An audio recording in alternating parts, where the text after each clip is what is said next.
श्रीरूपं साग्रजातं सगणरघुनाथन्वितं तं सजीवं साद्वैतं सावधूतं परिजनसहितं कृष्णचैतन्यदेवं पादान सगणललिता श्री विशाखान्विता च नमो विष्णुपदाय कृष्णपृष्ठाय भूतले श्रीमति भक्ति वेदांत स्वामी इति नामिने नमस्ते सरस्वती देवी गौरवाणी प्रचारिणे निर्विशेष शून्यवादी पाश्चात् देशतारिणे जय श्री कृष्ण चैतन्य प्रभु नित्यानंद श्री अद्वैत गदाधर श्रीवासादि गौर भक्त वृंद हरे कृष्ण कृष्ण कृष्ण हरे हरे हरे राम राम राम हरे हरे हरे कृष्ण। श्रीला प्रभुपाद ने जय, सर्वने जय श्री कृष्ण। हरे कृष्ण माताजी, धन्यवाद माताजी। हरे कृष्ण सर्व भक्तों ने। हरे कृष्ण प्रभु जी। हरे कृष्ण माताजी। तो ચાલો આજે આપણે શરૂ કરીએ લેવલ 2 નો શ્રીમદ ભગવદ ગીતા અધ્યાય નંબર 7 જેનું નામ છે જ્ઞાન વિજ્ઞાન યોગ, પરમેશ્વરનું જ્ઞાન. આમાં શ્રી દાદા ને પ્રણામ, શ્રીલા પ્રભુપાદ કી જય.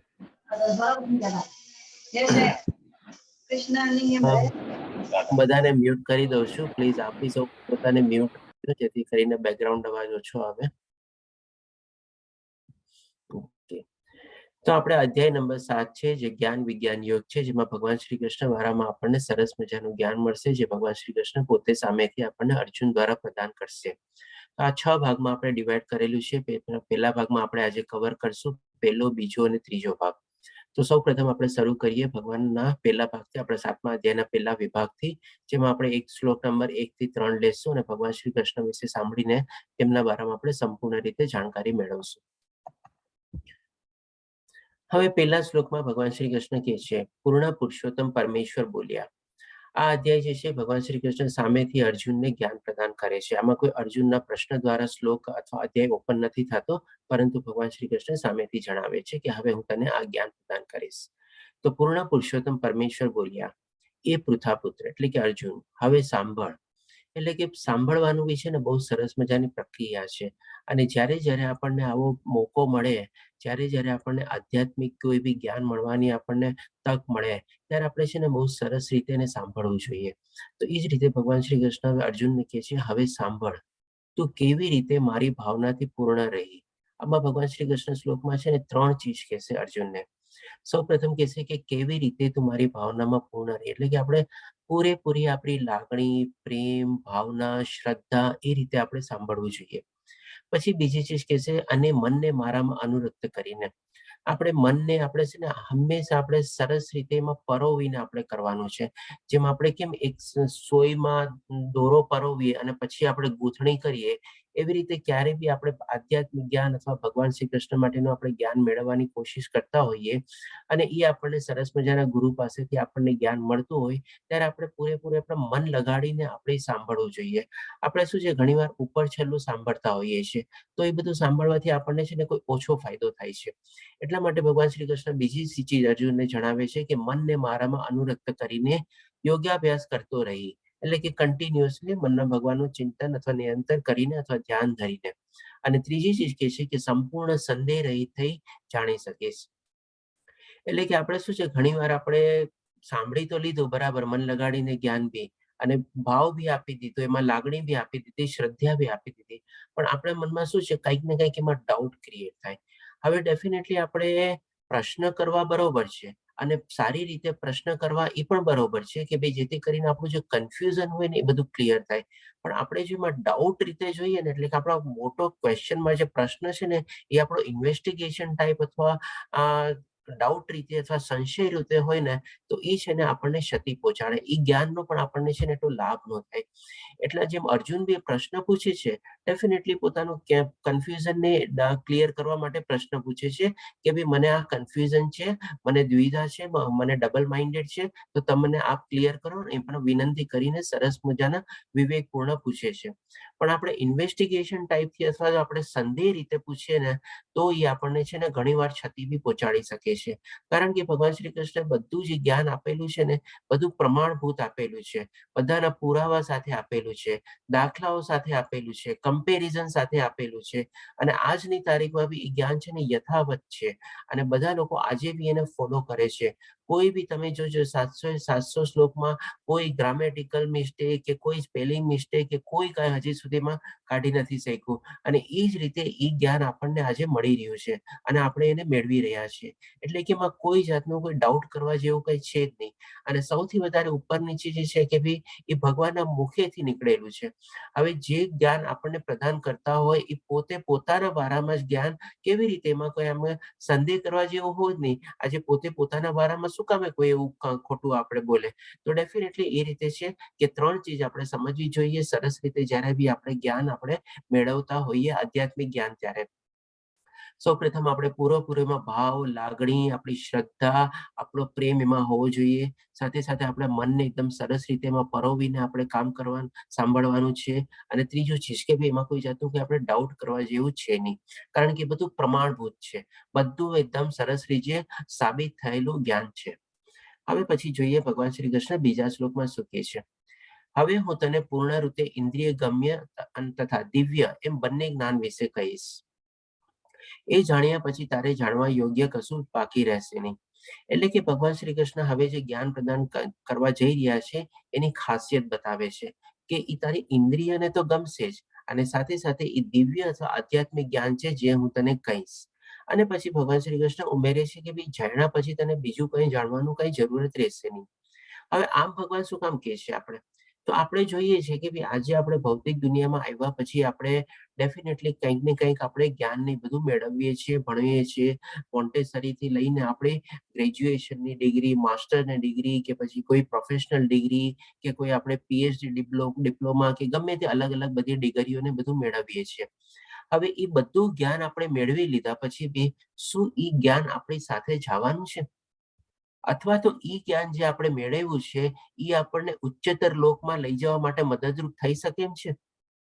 Definitely not. કારણ કે ઈ જ્ઞાન જે છે અહીંયા ને અહીંયા જ ખતમ થઈ જવાનું છે.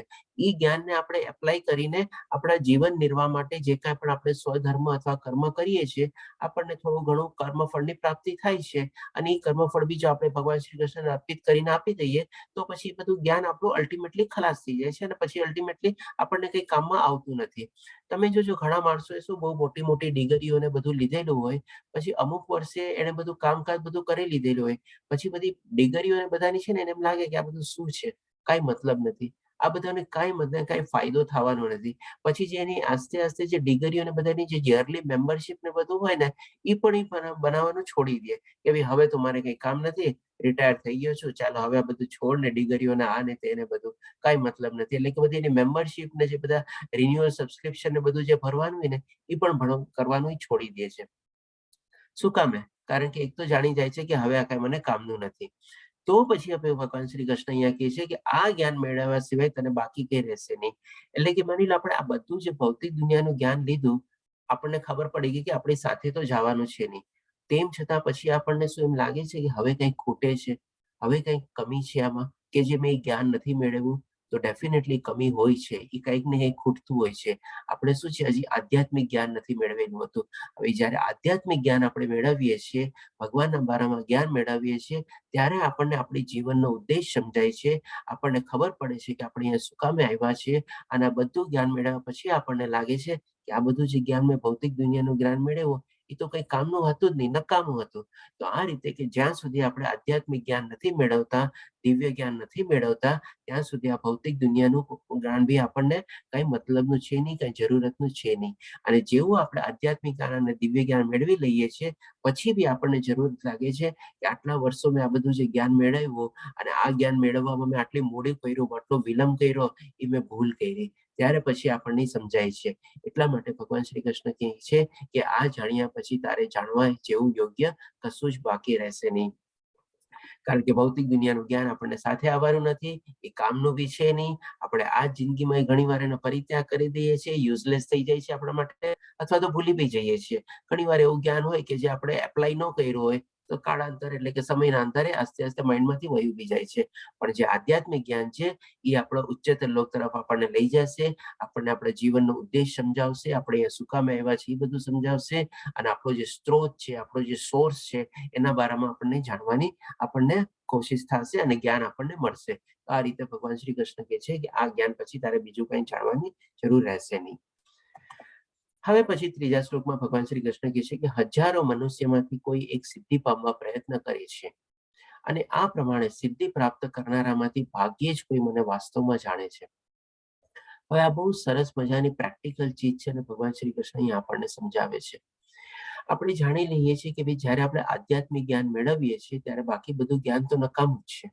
પણ હવે એવા કેટલા માણસો છે આજની તારીખમાં કે જે આધ્યાત્મિક જ્ઞાન મેળવવાની કોશિશ કરે છે, અને એ પણ શરૂઆતથી, એટલે કે નાની વયથી જ. બધા લોકો શું છે, આધ્યાત્મિક જ્ઞાનને બધાને ટાળતા હોય છે. ઠીક છે, સમય આવશે ત્યારે કરી લઈશ, ત્યારે પાઠ પૂજા કરીશ, ત્યારે ભગવાનનું ભજન કરીશ, ત્યારે ભગવાનનું નામ લઈશ, ત્યારે જપમાલા કરીશ, બધું કરીશ. અત્યારે તો આમ કરવાનું છે ને એમ કરવાનું છે. પણ એને ખબર છે કે એ જે સમયની રાહ જોવે છે એ સમય સુધી જીવવાનો બી છે કે નહીં? ક્યારેક ક્યારેક ઘણા લોકોના તો લાઈફમાં છે ને એ સમય બી આવતો નથી. એટલા માટે ભગવાન શ્રી કૃષ્ણ કહે છે હજારો મનુષ્યમાંથી કોઈક એવા લોકો, ઘણા લોકો ગયણા ગાંઠ્યા જે છે, જે આ સિદ્ધિ પામવા માટે પ્રયત્ન કરે છે. ઘણા લોકો મોડેથી જાગે છે, ઘણા લોકો જલ્દી જાગે છે, ઘણા લોકો થોડા ઘણા આસ્તે આસ્તે પહેલેથી જાગેલા હોય છે, અને ક્રમે ક્રમે ક્રમે આસ્તે એ લોકો વધારતા રહેતા હોય છે.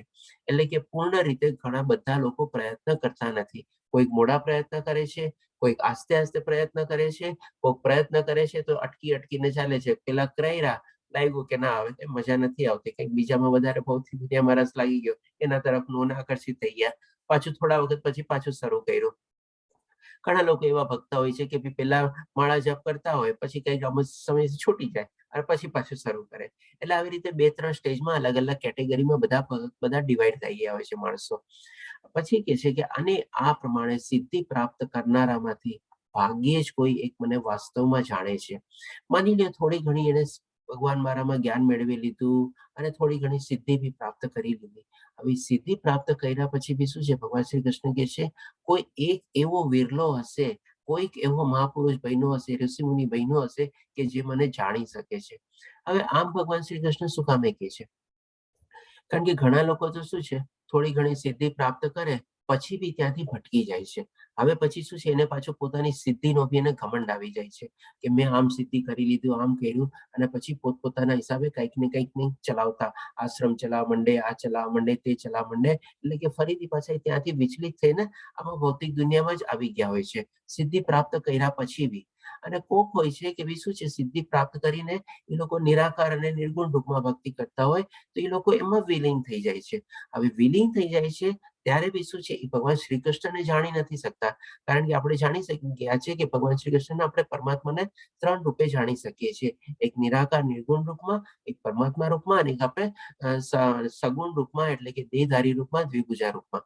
એટલે કે જે લોકો નિરાકાર નિર્ગુણ રૂપમાં બી સિદ્ધિ પ્રાપ્ત કરે છે, એ લોકો એમાં જઈને વિલીન થઈ જાય છે. હવે એને પછી જે એડવાન્સ સ્ટેજ છે, એટલે કે ભગવાનની ભક્તિ કરવાનો, ભગવાનની સાથે રહેવાનો, એમની સાથે આનંદ માણવાનો એ મોકો મળતો નથી. એટલા માટે અહીંયા ભગવાન શ્રી કૃષ્ણ ઓર સમજાવે છે કે સિદ્ધિ પ્રાપ્ત કરનારામાંથી બી ભાગ્યે જ એવો કોઈ વિરલો છે જે મને જાણી શકે છે. એ આપણે સરસ મજાની ભક્તિભાવમાં પ્રવૃત્ત હોય અને એ ભગવાનને પ્રાપ્ત કરી શકે છે, અને પછી ભગવાનની સાથે સનાતન ધામમાં, એ રીતે વૈકુંઠ ધામમાં રહી શકે છે. આ રીતે ભગવાન શ્રી કૃષ્ણ સમજાવે છે 3 અલગ અલગ પ્લેટફોર્મ ઉપર. પહેલો પ્લેટફોર્મ સમજાવે છે કે બહુ ઓછા લોકો પ્રયત્ન કરે છે. એમાં પણ અલગ અલગ 2-3 કેટેગરી આપણે જાણી લીધી. બીજો પ્લેટફોર્મ શું, એનાથી થોડોક ઉચ્ચતર પ્લેટફોર્મ, કે થોડી ઘણી સિદ્ધિ હાસિલ કરે છે અને એ સિદ્ધિ હાસિલ કર્યા પછી બી ઘણી વાર ત્યાંથી લપસી જાય છે. જેમ આપણે લપસણી હોય ને, એક હાઈટ ઉપર જાય પછી ફટ દઈને નીચે પડે એવી રીતે. અને એમાં જ ઉપર શું છે, બીજા લોકો હોય છે કે જેને નિરાકાર રૂપમાં ભક્તિ કરતા હોય છે, એ લોકો આવી રીતે વિલીન થઈ જાય છે. અને હજી એકદમ હાઈએસ્ટ પ્લેટફોર્મ ભગવાન શ્રી કૃષ્ણ બતાવે છે કે કોઈક જ એવો વિરલો મારી સુધી પહોંચી શકે છે અને મને સંપૂર્ણ રીતે જાણી શકે છે, મને ઓળખી શકે છે અને મારી સાથે રહી શકે છે. આ રીતે ભગવાન શ્રી કૃષ્ણ ત્રીજા શ્લોકમાં 3 અલગ અલગ પ્લેટફોર્મ બતાવે છે ભગવાન શ્રી કૃષ્ણને જાણવાના. હવે આપણે અહીંયા પહેલો પ્લેટફોર્મ પૂરો થાય છે, પહેલો વિભાગ પૂરો થાય છે આપણે, જેમાં આપણે 1 થી 3 શ્લોક જાણ્યા. જેમાં પહેલા શ્લોકમાં ભગવાન શ્રી કૃષ્ણ આપણને જણાવ્યું કે ભાઈ આપણી એલિજિબિલિટી કેવી હોવી જોઈએ ભગવાન શ્રી કૃષ્ણ બારામાં જાણવામાં. પહેલા શ્લોકમાં 3 ચીજ બતાવી આપણને. પછી બીજા શ્લોકમાં આપણને ભગવાન શ્રી કૃષ્ણ બતાવ્યું કે આ જ્ઞાન મેળવીને આપણને બીજું કોઈ જ્ઞાન જાણવાની જરૂર રહેશે નહીં. અને ત્રીજું ચીજ બતાવી કે ભાઈ ભાગ્ય જેવો કોઈ વિરલો હોય છે જે આપણને ખાસિયત બતાવી. હવે આ બધું ચીજ સાંભળ્યા પછી આપણને છે ને ઓર ઇન્ટરેસ્ટ જાગે કે હે એવું છે, ઘણા ઓછા લોકો પ્રયત્ન કરે છે અને એમાંથી ભાગ્યે જ લોકો ભગવાનને જાણી શકે છે. હવે ભગવાન શ્રી કૃષ્ણ આ બધી લાક્ષણિકતા અને ખાસિયત પેલા અર્જુનને સંભળાવે છે. એટલે પછી ડેફિનેટલી સામેવાળા માણસને ઓર ઇન્ટરેસ્ટ થાય. આજે તમે જોજો કોઈ ચીજ એવી દુર્લભ હોય કે જે મેળવવી મુશ્કેલ હોય, તેમાં આપણને શું છે વધારે ઇન્ટરેસ્ટ જાગે. અરે વાહ, આટલી સરસ ચીજ છે, બહુ ઓછા લોકોને મળી છે, ચાલ ને એકવાર ટ્રાય કરી જો. એમાં શું વાંધો છે, ટ્રાય કરવામાં તો કઈ નુકસાન નથી. એટલે પછી પોતાની ઇન્ટરેસ્ટ અને ક્યુરિયોસિટી ઓર વધે. તો આ પણ એક છે ને બહુ સરસ મજાના ગુરુના લક્ષણ છે કે પોતે જે જ્ઞાન પ્રદાન કરવા જઈ રહ્યા છે એના બારામાં એની લાક્ષણિકતા, એની ખાસિયત, એના ફાયદા, એના લાભ પેલા સામેવાળાને વર્ણવે કે જેથી કરીને એ સાંભળવા વાળાને ઓર એમાં ઇન્ટરેસ્ટ પડે, એમાં એની ક્યુરિયોસિટી વધે, એમાં એનો રસ વધે, એમાં એને વધારે ઓતપ્રોત થવાની ઈચ્છા થાય કે જે ઓર કરીને જાણી શકે. હવે આ બધું કીધા પછી ભગવાન શ્રી કૃષ્ણ, હવે આપણે બીજા વિભાગ કમ્પ્લીટ કરશું કે જેમાં ભગવાન શ્રી કૃષ્ણ આપણને સમજાવશે કે કૃષ્ણની ભૌતિક અને આધ્યાત્મિક બંને શક્તિઓના સ્ત્રોત તરીકે જાણવું. એટલે કે આ જેટલી બધી આપણે બનેલું છે ભૌતિક દુનિયા અને બધું આપણે આધ્યાત્મિક દુનિયા, બધું ભગવાન જ એમનો સ્ત્રોત છે, ભગવાન થકી જ બધું છે અને ભગવાન જ ધારણ કરે છે. એ બધી ચીજ આપણને આ બીજા વિભાગમાં 4થા થી લઈને 12મા શ્લોકમાં આપણને સમજાવશે. તો સૌ પ્રથમ આપણે 4થો શ્લોક લઈએ. તો 4થો શ્લોકમાં ભગવાન શ્રી કૃષ્ણ કહે છે કે પૃથ્વી, જળ, અગ્નિ, વાયુ, આકાશ, એટલે કે 3 વ્યક્ત રૂપ છે જેને આપણે જોઈ શકીએ છીએ. પછી 3 અવ્યક્ત રૂપ એટલે કે મન, બુદ્ધિ અને અહંકાર, એટલે 5 અને 3 બંને મળીને થઈ 8. આ ભગવાન શ્રી કૃષ્ણ કહે છે કે મારી વિભિન્ન ભૌતિક શક્તિઓ છે. હવે ભગવાનની વિભિન્ન જે છે વર્ડ એ પણ આપણે સરસ રીતે સમજી લેશું. વિભિન્ન મીન્સ અલગ અલગ ટાઈપની, ડિફરન્ટ ટાઈપની. કેટલી ટાઈપની છે એ પણ આપણે સમજશું અને કેવી રીતે છે એ બી સમજશું. પહેલા આપણે આ સમજી લઈએ કે વ્યક્ત અને અવ્યક્ત જે ભગવાન શ્રી કૃષ્ણ 2 ડિસ્ક્રાઇબ કરે છે, 2 ટાઈપ આપણે કે ભાઈ આપણે જોઈ શકીએ છીએ કે ભાઈ આખી ભૌતિક દુનિયા આપણે પૃથ્વી, જળ, અગ્નિ, વાયુ અને આકાશ, જે 5 ચીજને આપણે જોઈ શકીએ છીએ. એ 5 ચીજમાં છે ને આપણા ઇન્દ્રિયોનો અથવા ઇન્દ્રિયના વિષયોનો છે ને વાસ થયેલો છે. આપણે તો જેમ કે પૃથ્વી લઈએ આપણે, તો પૃથ્વીને છે ને આપણે 5 ઇન્દ્રિયોથી આપણે અનુભવી શકીએ, જોઈ શકીએ અને આપણે સાંભળી બી શકીએ. કેમ કે આપણે પેલા આંખથી આપણે પૃથ્વીને જોઈ શકીએ છીએ, આપણે કાનથી બી આપણે પૃથ્વીને સાંભળી શકીએ છીએ. માની લો આપણે પૃથ્વી ટક ટક ટક ટક કંઈક અવાજ કરીએ તો એ અવાજ બી આપણને સંભળાય. પછી આપણે શું છે, પૃથ્વીમાં સ્વાદ બી હોય છે, જે આ જ અધ્યાયમાં ભગવાન શ્રી કૃષ્ણ કહે છે કે એ જમીનમાં એની સુગંધ હું છું. અને સાથે સાથે સુગંધ બી આપણે હોય છે. ઘણા લોકો આપણે જેમ કે માટી ચાખે બી છે, માટી પ્રસાદ તરીકે બી લોકો ઘણી વાર એવી રીતે લે છે. ચરણ રજ ને આપણે જે કહીએ છીએ માટી જ છે, આપણે એને ચરણ રજને બી માથે ચડાવે છે અને મુખમાં બી ઘણી વાર લે છે એવી રીતે. એટલે કે એમાં સ્વાદ છે, સુગંધ છે, એટલે કે 5 ઇન્દ્રિયો આપણે આવી ગયા અને લાસ્ટમાં આપણે એને સ્પર્શી શકીએ જ છીએ. એટલે કે આપણે તમે એકવાર કાઉન્ટ કરતા જજો, કેમ મિસ થતું હોય તો મને પ્લીઝ કહેજો કે 5 ઇન્દ્રિયો કવર થઈ કે નહીં આપણે પૃથ્વી સાથે. હવે જળમાં છે ને જેમ જેમ આપણે આગળ જશું ને એમ એમ આપણી એક ઇન્દ્રિય અથવા એક ઇન્દ્રિયના વિષયો છે ને એમાંથી બાદ થતા જશે. તો જળમાંથી સૌથી પહેલા શું છે, આપણે સુગંધ. હવે જે માટીની બી સુગંધ ને બધું હોય છે આપણે જાણી ગયા, પણ જેમ કે જળમાં છે ને આપણે સુગંધ એટલે કે નાકનો જે ઇન્દ્રિય વિષય છે એ એમાંથી બાદ થઈ જાય છે. જળ ને એટલે કે છે ને એની પોતાની કોઈ સુગંધ હોતી નથી.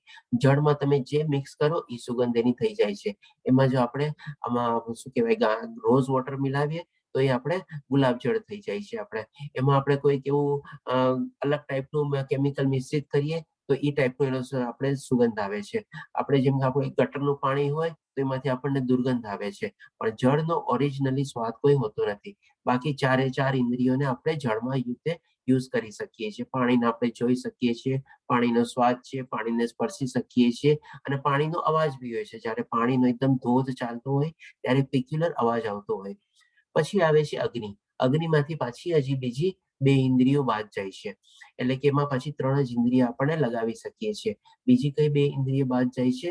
તો કે ભાઈ આપણે એમાં અગ્નિને ચાખી નથી શકતા, અને અગ્નિનો આપણે સાંભળી નથી શકતા. બાકી 3 ઇન્દ્રિયોને આપણે યુઝ કરી શકીએ છીએ. અગ્નિને આપણે તાપ હોય છે એટલે કે ટચ કરી શકીએ છીએ, અગ્નિને આપણે જોઈ શકીએ છીએ.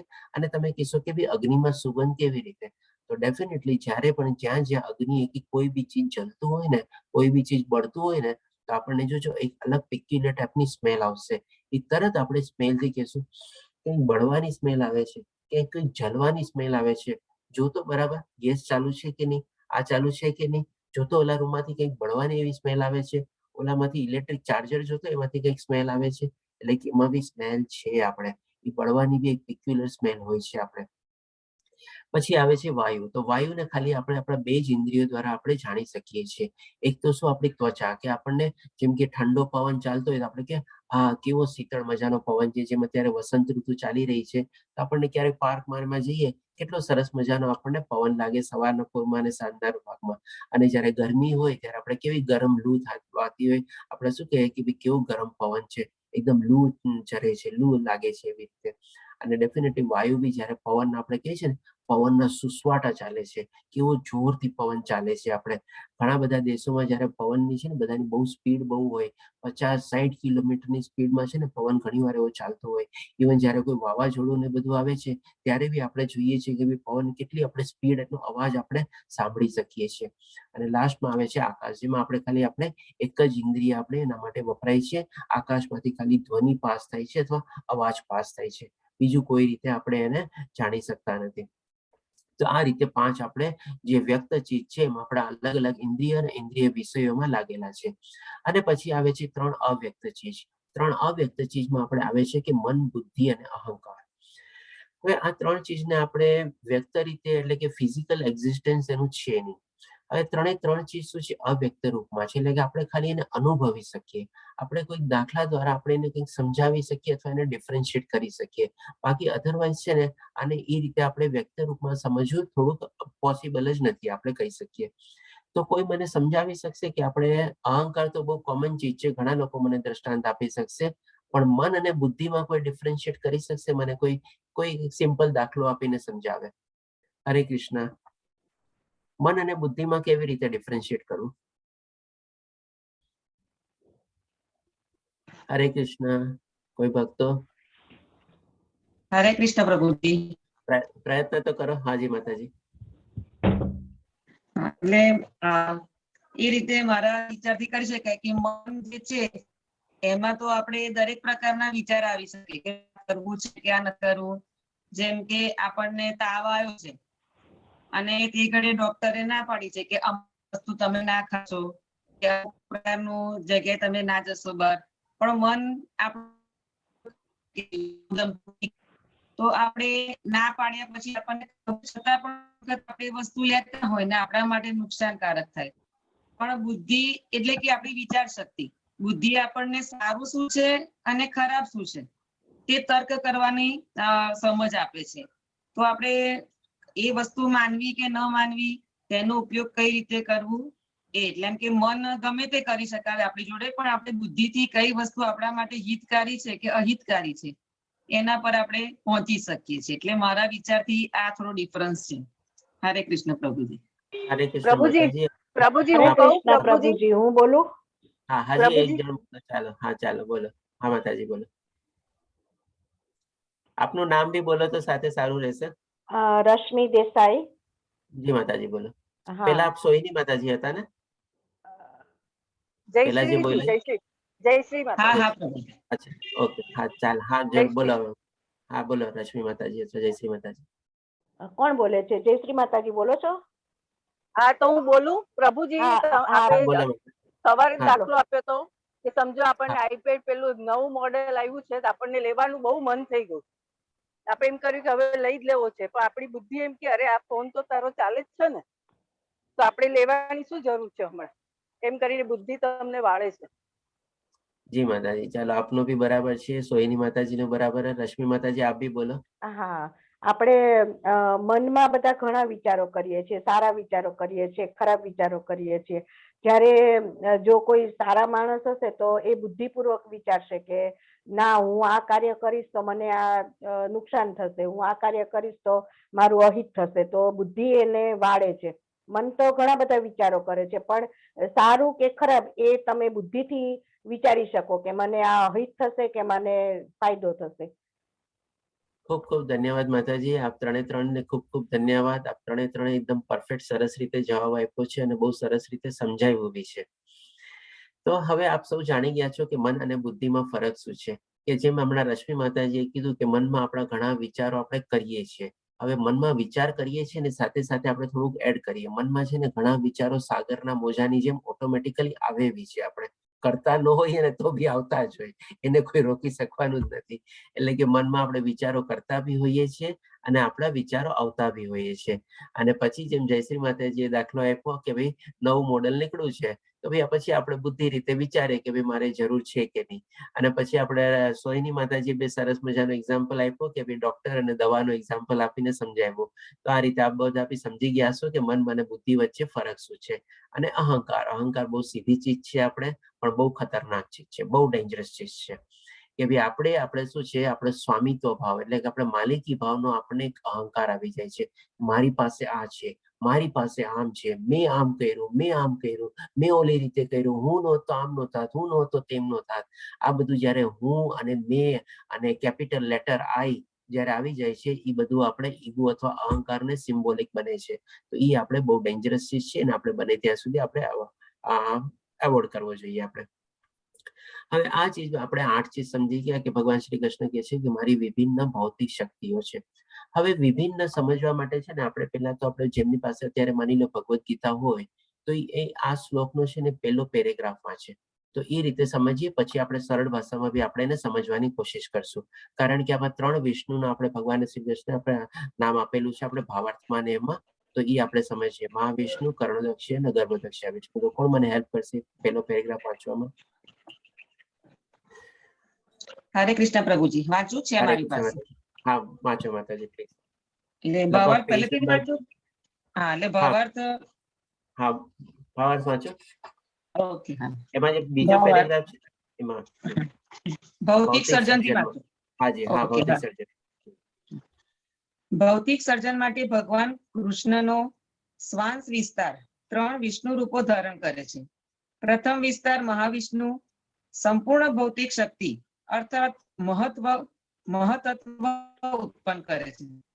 બીજા ગર્ભોદક્ષાય વિષ્ણુ છે, સમગ્ર બ્રહ્માંડોમાં પ્રવેશ કરીને તેમની અંદર વૈવિધ્યોને ઉત્પન્ન કરે છે. ત્રીજા ક્ષીરોદક્ષાય વિષ્ણુ સર્વ બ્રહ્માંડોના સર્વવ્યાપક પરમાત્મા રૂપે વ્યાપ્ત છે અને પરમાત્મા કહેવાય છે. તેઓ અણુમાં વિદ્યમાન છે. જે મનુષ્ય આ 3 વિષ્ણુ રૂપોને જાણે છે તે ભવબંધનમાંથી મુક્ત થઈ શકે છે. હરે કૃષ્ણ માતાજી. ધન્યવાદ માતાજી. આપણે સરસ રીતે વાંચ્યું. તો આપણે જોઈએ એમાં 3 ટાઈપના આપણે વિષ્ણુ ભગવાને દર્શાવેલા છે ભાવાર્થમાં એ રીતે. મહાવિષ્ણુ, ગર્ભોદક્ષાય વિષ્ણુ અને કર્ણોદક્ષાય વિષ્ણુ. હવે આને આપણે છે ને સરળ ભાષામાં સમજી લઈએ. એકચ્યુઅલી ભગવાનની છે ને 3 ટાઈપની શક્તિ છે. અને એ 3 ટાઈપની શક્તિ આપણે પહેલા તેમાં નામ આપેલા છે એ રીતે. હવે આપણે એને બીજી રીતે બી સમજીએ. જે થોડીક સરળ ભાષામાં હું સમજાવવાની કોશિશ કરું છું, બાકી એ બી આપણે એને તમે ફોલો કરી શકો છો. એ જ ચીજ આપણે આ સરળ ભાષામાં કવર કરશું. એક છે આપણે બાહ્ય શક્તિ. બાહ્ય શક્તિ એટલે કે શું? આપણે એક્સટર્નલ પોટેન્સી એને કહેવાય. અને એ એક્સટર્નલ પોટેન્સી દ્વારા છે ને જેમ અહીંયા ભગવાન શ્રી કૃષ્ણ બનાવ્યું, આખી ભૌતિક દુનિયાનું બધું સર્જન થયેલું છે, જેમાં 5 વ્યક્ત તત્વો અને 3 અવ્યક્ત તત્વો આવેલા છે. પછી આવે છે ભગવાનની એનાથી ઉપરા શક્તિ કે જેને કહેવાય છે આપણે મધ્યસ્થ શક્તિ. હવે મધ્યસ્થ શક્તિ શું છે? એના દ્વારા ભગવાન શ્રી કૃષ્ણ આ બધા જીવોમાં જે આત્માનો જે આપણે કોન્શિયસનેસ અથવા જે ચેતના છે ને એ એમાં પરોવેલી છે, કે જેથી કરીને એ મનુષ્ય અથવા પ્રાણી એ જીવિત બને છે અથવા ચાલી શકે છે. એવી રીતે ઇવન પ્લાન્ટમાં બી છે એ ચેતના અને આત્મા ભગવાન શ્રી કૃષ્ણે પરોવેલી છે, એ મધ્યસ્થ શક્તિથી કરે છે. અને મધ્યસ્થ શક્તિથી બીજો એક પાવર છે કે જેટલા દેવી દેવતાઓ જે છે એ બધાને પણ ભગવાન શ્રી કૃષ્ણ આ મેનેજ કરે છે અને આપણે ઉદ્ભવ કરે છે, અને સાથે સાથે એની જે શક્તિઓ છે પણ એ પણ ભગવાન શ્રી કૃષ્ણની મધ્યસ્થ શક્તિ દ્વારા એ લોકોને આપે છે. જેમાં આપણે પોર્ટફોલિયો બધાનો હોય ને, અલગ અલગ કેબિનેટ ઓફ મિનિસ્ટર હોય, પ્રાઇમ મિનિસ્ટર બધાને પોર્ટફોલિયો આપે એ રીતે, તો એ મધ્યસ્થ શક્તિથી કરે છે. અને એનાથી ઉપરની શક્તિ આવે છે જેને આપણે કહી શકીએ ઇન્ટરનલ પોટેન્સી અથવા તો આંતરિક શક્તિ. તો આંતરિક શક્તિ દ્વારા ભગવાન શ્રી કૃષ્ણ છે ને પોતાને પ્રગટ કરે છે અને અલગ અલગ બ્રહ્માંડો અથવા અલગ અલગ જે ગ્રહો અને બધું જે છે એને પણ એ પોતાના શરીરના પરપોટા રૂપે એ પ્રગટ કરે છે. આ રીતે ભગવાનની 3 શક્તિ છે અને ઓલા 3 નામ બી છે આપણે મહાવિષ્ણુ, ગર્ભોદક્ષાય અને શિરોદક્ષાય વિષ્ણુ, એવી રીતે. અને અહીંયા આપણે થયું ઇન્ટરનલ પોટેન્સી, માર્જિનલ પોટેન્સી અને એક્સટર્નલ પોટેન્સી, એવી રીતે. તો હવે ભગવાન શ્રી કૃષ્ણ આપણને પહેલા અહીંયા બાહ્ય શક્તિ સમજાવી કે જે અહીંયા કે છે બાહ્ય શક્તિથી આખું બાહ્ય આપણે ભૌતિક દુનિયાનું સર્જન છે. હવે આગલા શ્લોકમાં ભગવાન શ્રી કૃષ્ણ આપણને એનાથી ઉપરની જે શક્તિ છે એટલે કે મધ્યસ્થ શક્તિ એ સમજાવશે આપણને. વળી હે મહાભાવ અર્જુન, આ નિકુષ્ટ શક્તિ. નિકુષ્ટ શક્તિ એટલે કે શું? આ બધી ચીજ આપણને નોન લિવિંગ છે. આપણે જે કાંઈ પણ જે બધું સમજ્યા 5 તત્વો અને 3 આપણે અવ્યક્ત તત્વો, એ બધું નોન લિવિંગ છે, એ બધું જીવિત નથી. હવે જીવિત કેવી રીતે થાય છે એ સમજાવશે ભગવાન શ્રી કૃષ્ણ એની મધ્યસ્થ શક્તિ દ્વારા. આ નિકુષ્ટ ઉપરાંત મારી એક અન્ય ચડિયાતી પરાશક્તિ છે, એટલે કે આવી ગઈ ને ચડિયાતી, એટલે કે ઓલું થઈ ગયું આપણે એક્સટર્નલ પોટેન્સી, હવે આવી ગઈ આપણે મિડલ પોટેન્સી અથવા તો મધ્યસ્થ શક્તિ આવી ગઈ. હવે એમાં ભગવાન શ્રી કૃષ્ણ કહે છે પરાશક્તિ છે કે જે જીવોની બનેલી છે, એટલે કે આત્માની બનેલી છે અને જે ભૌતિક પ્રકૃતિ સાથે સંઘર્ષ કર્યા કરે છે. હવે જેવું એમાં આત્માનું નિરૂપણ થાય, આત્માનો વાસ થાય, કોન્શિયસનેસ આવી ગઈ, ચેતના આવી ગઈ, એ તરત આપણે ભૌતિક પ્રકૃતિના જે આપણે 8 તત્વો જાણી ગયા એની સાથે કોન્ટેક્ટમાં આવે છે. અને કોન્ટેક્ટમાં આવીને પછી શું સંઘર્ષ કરે છે, કારણ કે પછી ઓટોમેટિકલી ત્રિગુણી માયાની હેઠળ આવી જાય છે. અને ત્રિગુણી માયા બી જે છે ભગવાન શ્રી કૃષ્ણ બનાવેલી છે, એ પણ આપણે જાણશું. એની સાથે કન્ટિન્યુઅસલી સંઘર્ષ કર્યા કરે છે. આપણે તમે યાદ રાખજો, 3 દોરડા હતા, સતોગુણ, રજોગુણ, તમોગુણ, એકબીજાને ખેંચી જ રાખતા હોય છે આપણને, એટલે આપણે કન્ટિન્યુઅસલી એમાં ફસાયેલા રહીએ છીએ અને આપણે સ્ટ્રગલ કરતા રહીએ છીએ, એ રીતે છે. અને તેના સંસાધનોનો ઉપભોગ કરે છે. તેના સંસાધનો એટલે કે આપણે ભૌતિક દુનિયામાં જેટલી બધી ચીજ વસ્તુઓ, માણસો, જગ્યા, તે જે કાંઈ પણ બધું બને છે અને છે એનો આપણે ભોગ કરીએ છીએ અને આપણે ઉપભોગ કરીએ છીએ, વાપરીએ છીએ અને બધું કરીએ છીએ. આ રીતે ભગવાન શ્રી કૃષ્ણ આપણને 5મા શ્લોકમાં એમની મધ્યસ્થ શક્તિનો આપણને પરિચય આપે છે. હવે ભગવાન શ્રી કૃષ્ણ 6ઠા શ્લોકમાં કહે છે કે સર્વ સર્જાયેલા જીવોનો ઉદ્ભવ આ બંને શક્તિઓમાં રહેલો છે. ડેફિનેટલી ભગવાન શ્રી કૃષ્ણ આપણને સમજાવી દીધું કે એની 2 શક્તિ દ્વારા જ પહેલા અપરાશક્તિ અને પછી પરાશક્તિ એટલે કે ચડિયાતી શક્તિ, જીવો દ્વારા જ બધું બનેલું છે. આ જગતમાં જે કંઈ ભૌતિક અને આધ્યાત્મિક છે તે સર્વની ઉત્પત્તિ તથા વિનાશરૂપ બને જાણ. કારણ કે બંને શક્તિઓ ભગવાનની છે, તો ડેફિનેટલી એના થકી જ બધું ઉત્પન્ન થાય છે અને એના થકી જ બધું વિનાશ પણ થાય છે. આ રીતે ભગવાન શ્રી કૃષ્ણ સમજાવે છે. હવે પછી આપણે જોઈએ કે આ બધી ચીજ માની લો, જેમ ભગવાન શ્રી કૃષ્ણે કીધું કે જે કાંઈ પણ આ ભૌતિક દુનિયા ચીજ છે અને આધ્યાત્મિક વસ્તુઓ છે એ બધું મારા થકી જ છે. બધું હું જેનો સર્જન કરતા છું અને હું જેનો વિનાશ કરતા છું. તો આ બધી ચીજોને ભગવાન શ્રી કૃષ્ણ મેનેજ કેવી રીતે કરતા હશે, ઓર્ગેનાઇઝ કેવી રીતે કરતા હશે, સરસ રીતે રાખતા કેવી રીતે હશે, સાર સંભાળ કેવી રીતે લેતા હશે, એ આપણને એ સમજાવે છે. જેમાં આપણે શું છે, એક આપણે દાખલો લઈએ. આપણે કબાટ છે, કબાટની અંદર આપણી કેટલી બધી ચીજો હોય. હવે જે માણસ ડિસિપ્લિન ને હોય ને એનો તમે જ્યારે કેવી કબાટ ખોલો ને તો એકદમ સરસ, અથવા તો એના રૂમમાં બી એન્ટર થાવ ને બધી જગ્યાએ છે ને સરસ રીતે ગોઠવેલી પડેલી હોય, એટલે કે ઓર્ગેનાઇઝ માણસ હોય. હવે જે અસ્તવ્યસ્ત માણસ હોય ને એને તમે ઘરમાં જજો, ઘરમાં બી જાઓ તો બી બધું એમ જ હોય, એના રૂમમાં જાઓ તો ઓર ખરાબ અવસ્થા હોય. અને ક્યારેક તમે એને ભૂલે છો કે ભાઈ કેમ તારો કબાટ ખોલીને દેખાડ ને, આપણે બંધ કર, આના કરતા તો કુડાખાનું વધારે સારું હોય, એટલે કે એવી રીતે હોય. પણ ભગવાન શ્રી કૃષ્ણ તો આ બધી ચીજને એટલા સરસ મજાના ડિસિપ્લિન અને એવી રીતે રાખે છે, ઓર્ગેનાઇઝ કરીને રાખેલું છે, એ આપણને સમજાવે છે. આપણે આટલી બધી ચીજોને બી આપણા કબાટમાં એમાં નથી રાખી શકતા, તો ભગવાન શ્રી કૃષ્ણ તો આ બધી ચીજને સરસ રીતે ગોઠવીને અને સજાવીને અને એના થકી અને ધારણ કરે છે. તો એ આપણને કહે છે કે હે ધનંજય, મારા શ્રી શ્રેષ્ઠ એવું કોઈ તત્વ નથી કે જેવી રીતે મોતી દોરામાં ગૂંથાયેલા રહે છે તેવી રીતે, કેવી સરસ મજાની કમ્પેરિઝન બી આપે છે, તેવી રીતે સર્વ કાંઈ મારા આધારે રહેલું છે. હવે એક સરસ મજાની આપણે મોતીની માળા જોશું. કેવા એમાં સરસ મજાના ગૂંથાયેલા પારા હોય, મોતી હોય, લાસ્ટમાં ગાંઠ મળેલી હોય અને આપણે એને ધારણ કરીએ, પહેરીએ તો કેવું સરસ લાગે આપણને.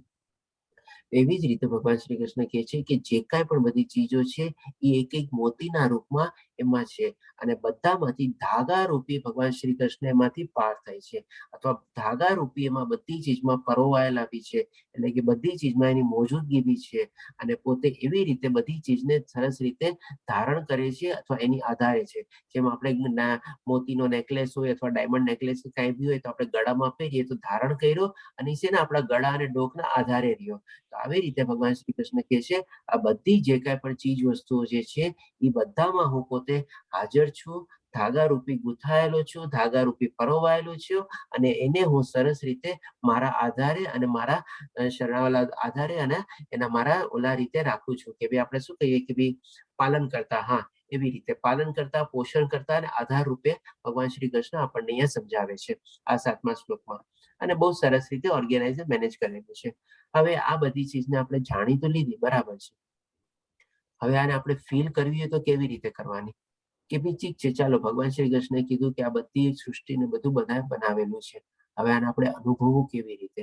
તો એના માટે ભગવાન શ્રી કૃષ્ણ આપણને 8માંથી લઈને 11મા શ્લોકમાં આપણને દરેકે દરેક ચીજમાં પોતે કેવી રીતે મોજૂદ છે, જેમ ભગવાન શ્રી કૃષ્ણે કીધું ને બધામાં હું ધાગા રૂપી પરોવાયેલું છે અને મોજૂદ છું. તો આ બધી ચીજમાં બી ભગવાન શ્રી કૃષ્ણ આપણને દ્રષ્ટાંત રૂપે 4 શ્લોકમાં સમજાવે છે કે હું બધામાં કેવી કેવી રીતે મોજૂદ છું, તો કેવી રીતે પરોવાયેલો છું અને કેવી રીતે મારી એમાં હાજરી છે.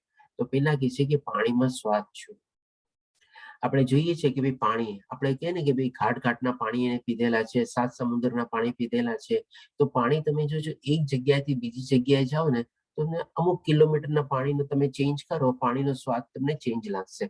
અને તમે ઘણીવાર કોઈ જગ્યાએ નવી જગ્યાએ જાજો, આ જગ્યાનું પાણી મને સૂટ નથી થતું, આ જગ્યાનું પાણીનો સ્વાદ કેટલો મીઠો લાગે છે, કેટલો સરસ લાગે છે, આ જગ્યાનું પાણી જરા ફીકું લાગે છે ને, આ જગ્યાનું પાણી જરા ઓલું લાગે છે ને. તો હવે પાણીમાં સ્વાદ કોણ કરાવી ગયું છે? આપણે મહાસાગરનો એક્ઝામ્પલ લઈએ તો શું મહાસાગરમાં કોઈ મીઠું નાખવા ગયું છે, કોઈ નિમક નાખવા ગયું છે એમાં? પણ કેમ એનું પાણી ખારું છે? તો એવી રીતે ભગવાન શ્રી કૃષ્ણ કહે છે પાણીનો સ્વાદ હું છું, એટલે કે એવી રીતે ભગવાન શ્રી કૃષ્ણની મોજૂદગી છે અથવા પરોવાયેલા છે. સૂર્ય તથા ચંદ્રનો પ્રકાશ છું. આજે આપણે જોઈએ છીએ કે સૂર્ય આપણને અનાદિકાળથી આપણને અજવાળું આપે છે, તાપ આપે છે, બધું આપે છે. હવે કોઈ સૂર્યને ચાર્જ કરવા ગયું છે?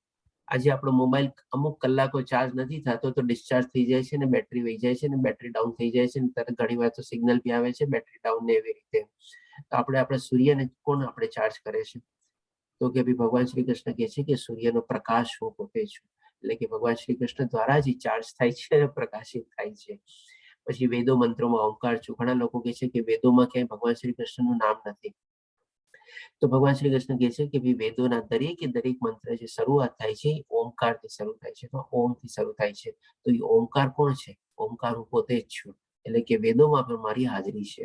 આકાશમાં હું શબ્દ છું. આપણે જોઈએ છીએ કે આકાશમાંથી ધ્વનિ અથવા શબ્દ પાસ થાય છે. તો એ ખમ એટલે જેને કહે ને ખમમાંથી આપણે શબ્દ પાસ થાય છે, એ પણ હું પોતે જ છું. તથા મનુષ્યમાં સામર્થ્ય છું, એટલે કે ભાઈ આપણે જે આપણામાં બધામાં જે કાંઈ પણ એવી શક્તિ જે બધી છે એ બધી ભગવાન શ્રી કૃષ્ણ દ્વારા દીધેલી છે. આપણામાં 6 ઐશ્વર્યમાંથી કાંઈ પણ માની લો થોડો થોડો બધો ઐશ્વર્ય હોય તો એ બધો ઐશ્વર્ય ભગવાન થકી જ આપણને મળેલો છે, એમની કૃપા થઈ છે તો જ આપણને મળેલો છે.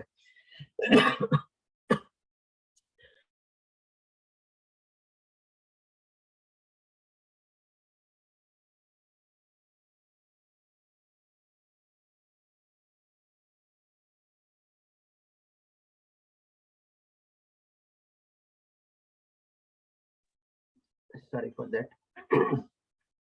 તો આપણામાં જે કાંઈ પણ એવું ઐશ્વર્ય છે, કાંઈ પણ આપણામાં આપણી શક્તિ છે, આપણામાં જ્ઞાન છે, એ બધું આપણને ભગવાન શ્રી કૃષ્ણ થકી જ મળેલું છે. આ રીતે ભગવાન શ્રી કૃષ્ણ 8મા શ્લોકમાં સમજાવે છે. હજી આપણને 9મા 10મા શ્લોકમાં બધામાં આપણને એક્ઝામ્પલ આપીને સમજાવશે. 9મા શ્લોકમાં જેમ આપણે જોયું તો કે ભાઈ પૃથ્વીને અથવા એને બી સુગંધ હોય છે. તો એ કહે છે કે હું પૃથ્વીની આદ્ય સુગંધ અને અગ્નિની ઉષ્ણતા છું. હવે આપણે ક્યાંય બી અગ્નિ હોય છે તો આપણને તરત એમાંથી તાપ અથવા ગરમી લાગે છે. તો એ કોણ નાખવા આવ્યું? ભગવાન શ્રી કૃષ્ણજી પોતે છે આપણે. એ ઉષ્ણતા અને તાપ બી ભગવાન શ્રી કૃષ્ણ છે. ધરતીની અથવા જે માટીની જે સુગંધ હોય છે, ઘણીવાર ચોમાસામાં પહેલો વરસાદ પડે, કેવી સરસ મજાની સુગંધ આપણને આવતી હોય છે. અથવા તો આજની તારીખમાં બી આપણે ઘણીવાર આપણે આપણા નાના ગામડામાં કે નાના ઓલા સેન્ટરમાં જઈએ, આપણને સિટીમાં બધી સુગંધ આપણને બહુ ઓછી જણાય છે. પણ આપણે કોઈ નાના ગામડામાં કે એમાં જઈએ તો ત્યાંની જોજો આપણને જેવો આપણે પગ મૂકીએ ને એ ટાઈપની આપણને સ્મેલ આવે, એ ટાઈપની સુગંધ આવે આપણને.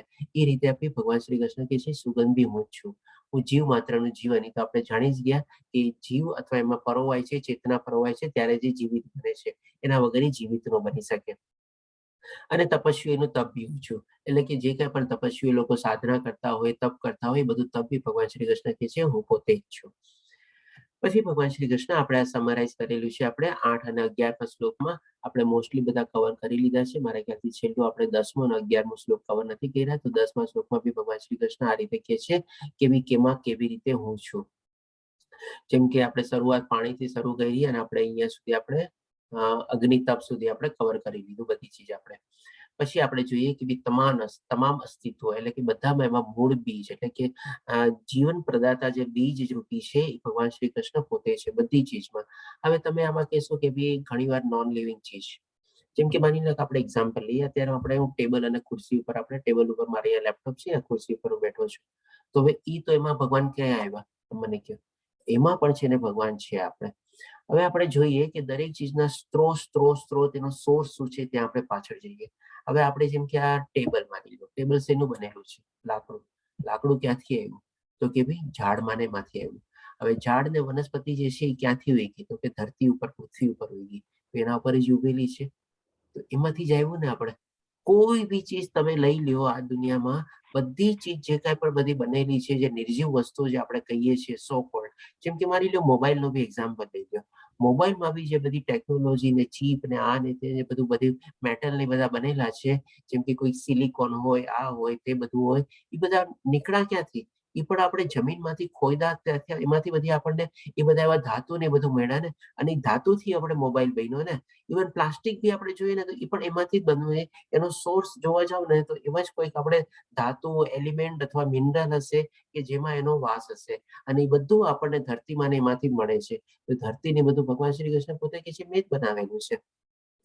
એટલે કે બધી ચીજમાં ભગવાન શ્રી કૃષ્ણનો વાસ છે આપણે. એટલે કે તમામ અસ્તિત્વ, એટલે કે આપણે જે કહી શકીએ ને કે જળ અથવા ચેતન, સ્થાવર અથવા જંગમ, બધી ચીજમાં ભગવાન શ્રી કૃષ્ણની મોજૂદગી છે.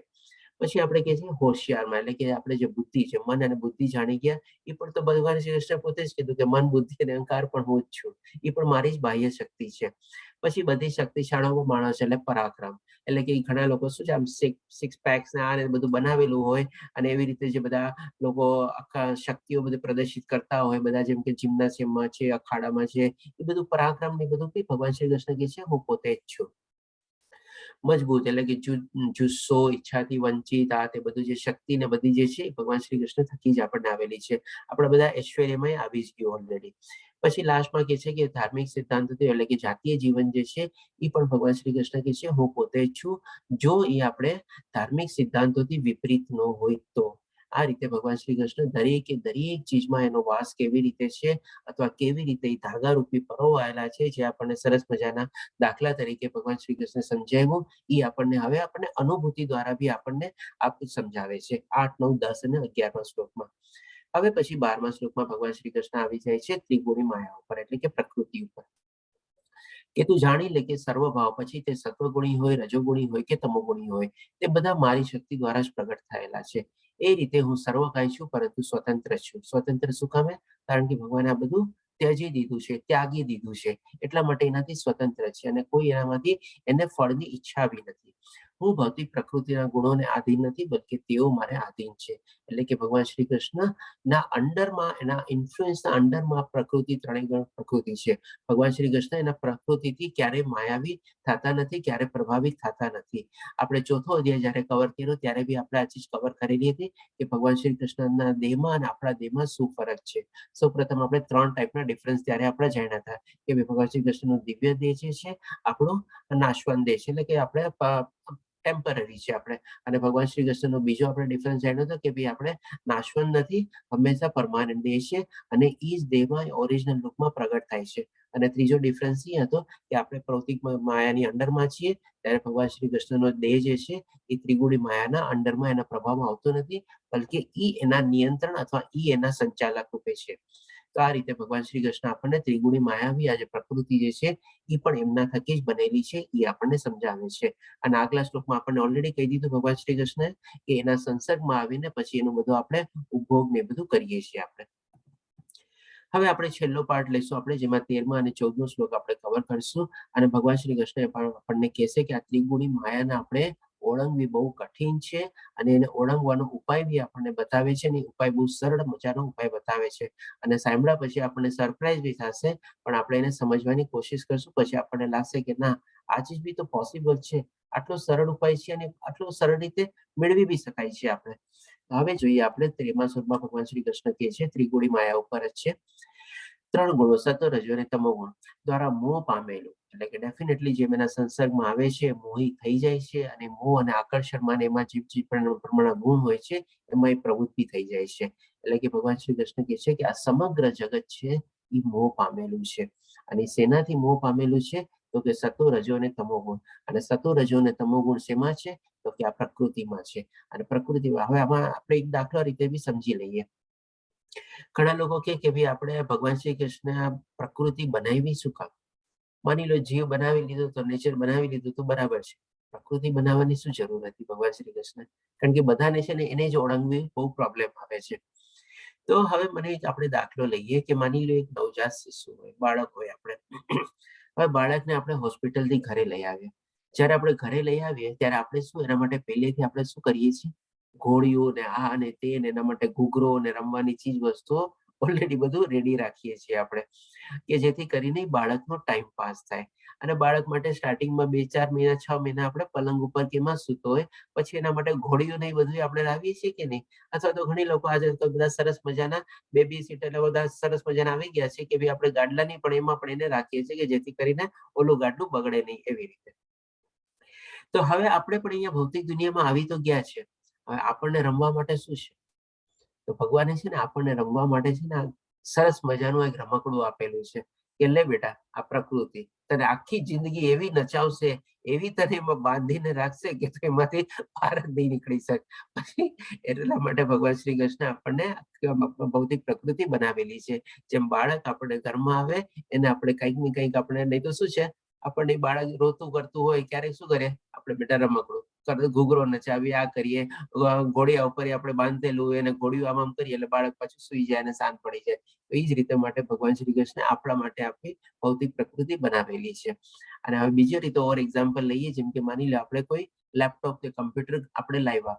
હવે લેપટોપ કે કમ્પ્યુટરમાં કોઈ સોફ્ટવેર અથવા મોબાઈલનો એક્ઝામ્પલ લઈ લો બધા, એમાં કોઈ સોફ્ટવેર ડાઉનલોડ ન થયેલા હોય તો એ લેપટોપ, મોબાઈલ અથવા કમ્પ્યુટર એ આપણને શું કામનું? કઈ કામનું નહીં ને, એક ડબલા જેવું જ છે ને આપણા માટે. તો કારણ કે કઈ આપણે કામ જ ન કરી શકીએ એમાંથી, ના વિન્ડોઝ હોય, ના આ હોય, ના ઓલું હોય, કાંઈ કરતા કોઈ સોફ્ટવેર જ એમાં ડાઉનલોડ ન થયેલા હોય. તો આ રીતે છે આ ભૌતિક પ્રકૃતિમાં છે ને ભગવાન શ્રી કૃષ્ણ સરસ મજાનું સોફ્ટવેર ડાઉનલોડ કરેલું છે. અને એ સોફ્ટવેર ની અંદર આ બધા અલગ અલગ પ્રોગ્રામ છે કે સતોગુણ, રજોગુણ અને તમોગુણ. જેમ આપણે માની લો વિન્ડોઝ ડાઉનલોડ કરેલું હોય આપણા લેપટોપમાં, એમાં તેમાં શું હોય, મેઇન 3 પ્રોગ્રામ ક્યાં? તો કે ભાઈ આપણે વર્ડ આવી જાય, એક્સેલ આવી જાય અને પાવર પોઈન્ટ આવી જાય. આ 3 સરસ મજાના પ્રોગ્રામ આવી ગયા. એ 3 પ્રોગ્રામ આપણે માઇક્રોસોફ્ટના ઓલા વિન્ડોઝ સોફ્ટવેર ની અંદર આવી ગયા. તો એવી જ રીતે આપણે છે આ 3 જે છે પ્રોગ્રામ છે, સતોગુણ, રજોગુણ, તમોગુણ, અને એ આપણે ભગવાન શ્રી કૃષ્ણ દ્વારા આપણે એ સોફ્ટવેર આપણા ભૌતિક પ્રકૃતિમાં ઓલરેડી ઇમ્પ્લાન્ટેડ છે, આપણને કામ કરવા માટે અથવા આપણને રમવા માટે. બે દાખલા તરીકે મેં આપણને સમજાવ્યું. એટલે કે આખું જગત એમાં મોહિત થયેલું છે. હવે શું કે છે ભગવાન શ્રી કૃષ્ણ? ગુણાતીત તથા અવિનાશી એવા મને જાણતા નથી. નૈયા માતાજીએ કઈ હેન્ડરેસ કર્યો છે, આપણે પ્રશ્ન લેશું હમણાં 5 મિનિટ નહીં આપો નહીં, મને. ભૂલથી થઈ ગયું પ્રભુજી, સોરી. ઓકે. તો હવે પછી કે છે આ ગુણાતીત તથા અવિનાશી એવા મને જાણતા નથી. એટલે કે ભગવાન શ્રી કૃષ્ણ અહીંયા સ્પષ્ટ કરી દીધું કે એક તો હું એના હેઠળ છું નહીં, ત્રિગુણી માયા, એ મને સ્પર્શી બી શકતી નથી અને મને ટચ બી નથી કરી શકતી અને હું એના નિયંત્રણ હેઠળ આવતો બી નથી.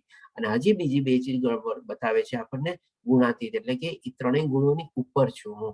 ગુણાતીત એટલે ગુણોથી ઉપર, એટલે ગુણોથી અતિ, એટલે એને ગુણાતીત કહેવાય. અને પછી કહે છે કે અવિનાશી, અને આ છે ભગવાન શ્રી કૃષ્ણ કહે છે કે હું અવિનાશી છું. એ પણ આપણે ચોથા અધ્યાયમાં આપણે સરસ રીતે બધું સમજી ગયા હતા.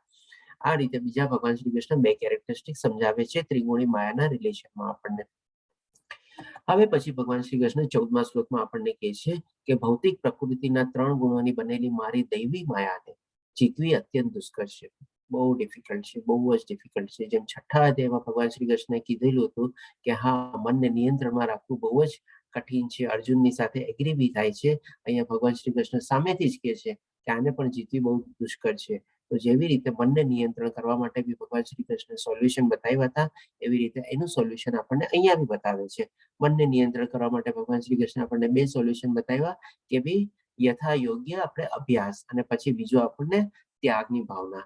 આ 2 ચીજ જો આપણે કેળવી લઈએ તો આપણે મનને આપણે કંટ્રોલમાં રાખી શકીએ. એના કરતા બી સરળ અને એના કરતા બી વધારે દુષ્કર આપણે માયાને કરવી છે. મનને તો ચાલો હજી આપણે થોડું ઘણું કંટ્રોલમાં કરી શકીએ, પણ જે માયા જે છે એ તો મન તો આપણી અંદરમાં છે ને, આપણે કંટ્રોલ કરી લીધું, પણ માયા તો આખી બહાર છે અને એ તો બધાને પ્રભાવિત કરે છે.